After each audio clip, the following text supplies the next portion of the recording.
안녕하세요. 반갑습니다. 최영동 주식TV의 최영동입니다. 반갑습니다. 자, 오늘 SK 하이닉스에 대한 이제 실적을 한번 점검을 하고 가는 시간을 가져보도록 하겠습니다. 자, 일단은 2분기 실적이 나왔어요, 여러분들. 2분기 매출액이 이제 22조, 컨센을 한 8%가량 상회를 했습니다. 잘 나온 거예요. 영업이익은 이제 9조가량이 나왔고, 기대치를 한 2%가량 소폭 상회하는 그러한 수치를 기록을 했습니다. 저는 개인적으로는 굉장히 좀 잘 나왔다라고 생각을 하고 있는데, 뭐 시장에서 뭐 실적이 좋다라고 해서 무조건 다 100% 반영을 하는 게 아니니까 시장 영향을 좀 받을 수밖에 없는 상황이었기 때문에 오늘 굉장히 좀 놀라운 서프라이즈한 실적을 발표를 했음에도 불구하고 주가에 대한 탄력도는 그렇게 좀 높지 않았다라고 보시면은 뭐 이해하시는 데 있어서는 그렇게 크게 무리는 없을 것 같기는 해요. 자, 그러면 여기서 이제 SK 하이닉스의 문제점들을 한번 점검을 하고 가보도록 하겠습니다. 일단은 뭐 첫 번째로는 이제 골드만삭스죠. 골드만삭스 쪽에서 이제 내년이면 좀 뭐 가격 하락도 나올 것이고 가격 경쟁이 이제 본격적으로 시행이 되면서 SK 하이닉스의 점유율이 좀 빠지지 않겠냐, 뭐 이러한 우려감들. 뭐 그러다 보니까 이제 30만 원을 딱 도달하자마자 저는 개인적으로 30만 원 도달을 하고 나서 굉장히 좀 빠른 시간 안에 32만 원까지는 갈 수 있지 않겠냐라고 생각을 했었는데, 확실히 이제 글로벌 평가사 쪽에서 실적에 대한 노이즈들을 얘기를 하기 시작을 하니까 주가가 좀 탄력적으로 못 움직였죠.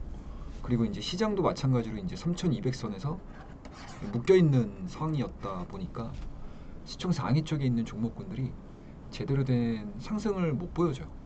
그래서 이제 상승과 하락이 계속 지금 반복이 되고 있고, 시장도 가두리지만 주요 시총 상위 종목군들도 일부 종목군들을 제외시키고 나서는 당일 당일의 움직임들이 좀 달라지는 양상들을 좀 보여주고 있다라고 보시면 좋을 것 같습니다.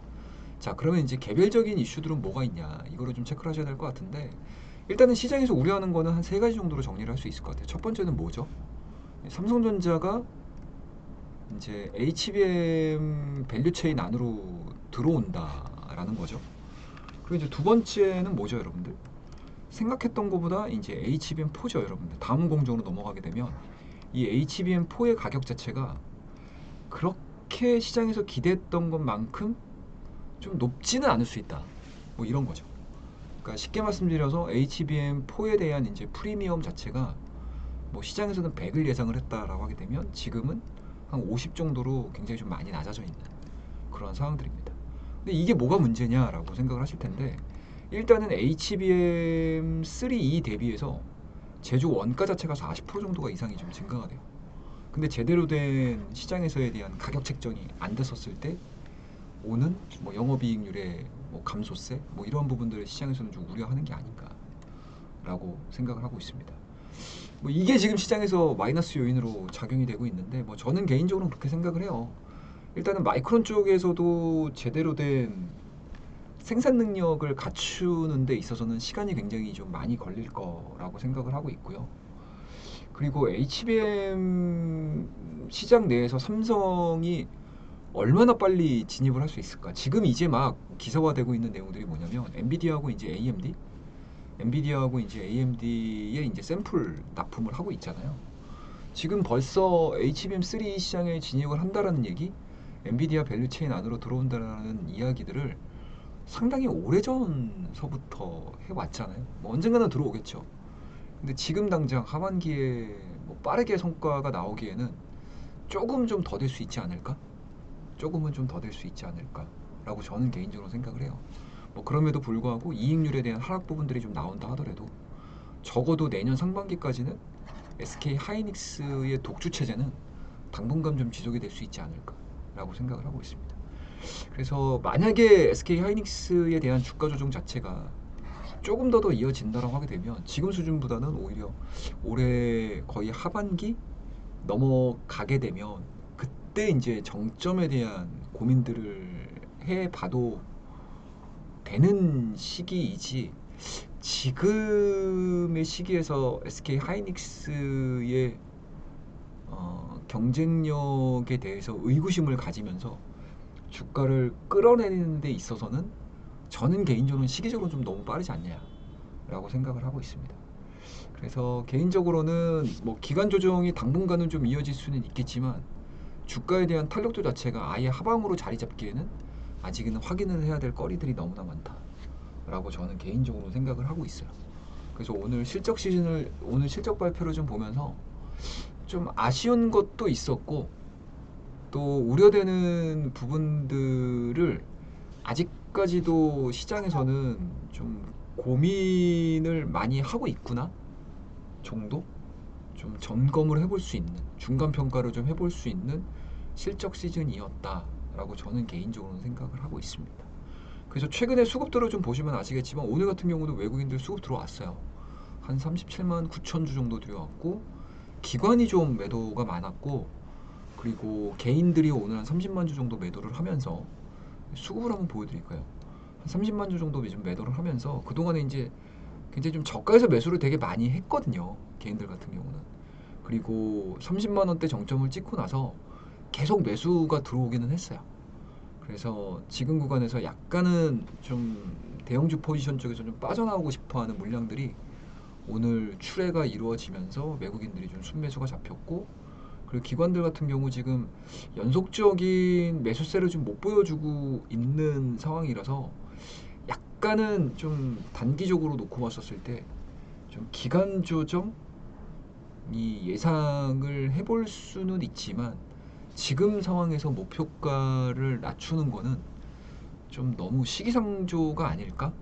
적어도 3분기 실적 이후에 시장에서에 대한 평가, 그리고 현재 지금 시장에서 우려하고 있었던 여러 가지 요인들 자체가 아마 그때쯤 되게 되면 조금은 더 구체적으로 나올 것 같아요. 그러면 그 구체적인 사항들이 좀 나올 때 최종 평가를 내려도 그렇게까지 크게 무리는 없을 것 같다라고 저는 생각을 하고 있습니다. 그래서 보유하고 계신 분들, 물론 이제 30만 원대에서 매수를 해서 현재까지 좀 끌고 오시는 분들 입장에서는 좀 답답할 수는 있어요. 그러니까 삼성전자가 가게 되면 SK하이닉스가 일단은 지금 수준에서는 롱숏 관계가 맞을 거고요. 그리고 오히려 하반기에는 삼성전자의 모멘텀들이 좀 있기는 있죠. 그러니까 투심의 개선이라고 봐야겠죠. 그러니까 그런 부분들이 나와버리게 되면 SK 하이닉스의 상승 탄력도가 약간은 좀 둔화될 수도 있는 상황들이기 때문에 당분간은 직전 고점이죠. 30만 원과 그리고 더블 바텀을 보여주고 있는 26만 원대, 뭐 이 정도 수준을 중심으로 해서 박스권을 그려가면 가장 좀 최상의 시나리오가 되지 않겠나라고 생각을 하고 있고요. 이번 실적 시즌이 끝나고 국내 증시 자체가 3,300, 3,400으로 넘어가는 그러한 그림들이 좀 나와준다 라고 하게 되면 SK 하이닉스도 아마 그 흐름들을 따라서 진행이 될 가능성이 저는 개인적으로는 가장 높다, 가장 올바른 시나리오가 아닌가라고 생각을 하고 있습니다. 그래서 오늘 실적 시즌을 보면서 제가 개인적으로 느끼는 SK 하이닉스의 추후 전략, 추후 주가 흐름, 이것들에 대해서 얘기를 좀 해드렸고, 그 다음에 만약에 조정이 좀 나와준다라고 하게 되면 기술적인 부분들에서 어느 정도의 저항과 지지를 설정을 하면서 대응을 해야 될지에 대한 이야기들까지 좀 해드렸으니까 좀 참고를 좀 해주시고요. 네. 그리고 앞으로 좀 남아있는 실적 시즌에 있어서 아마 이런 평가들이 나오는 기업들이 생각보다는 되게 많아질 거라고 저는 생각을 해요. 그래서 조금은 지수가 좀 답답하게 진행이 된다 하더라도 좀 인내를 하면서, 그동안 많이 올라왔잖아요. 그동안 많이 올라왔던 부분들에 대한 쉬어가는 구간으로 활용을 하면서 하반기에 중심이 될 수 있는 종목군들을 좀 잘 잡아나갈 수 있는 그러한 시간으로 활용하시는 게 가장 현명한 방법이지 않을까, 기간이지 않을까라고 생각을 하면서 이 말씀을 마지막으로 드리면서 오늘 SK 하이닉스에 대한 제 개인적인 생각에 대한 이야기들까지 전달해 드렸으니까 참고해 주시기 바라겠고, 오늘 내용이 좋으셨다면 구독과 좋아요, 알림 설정 부탁드리도록 하겠습니다. 자, 그럼 우리 다음 콘텐츠에서 뵙도록 할게요. 감사합니다.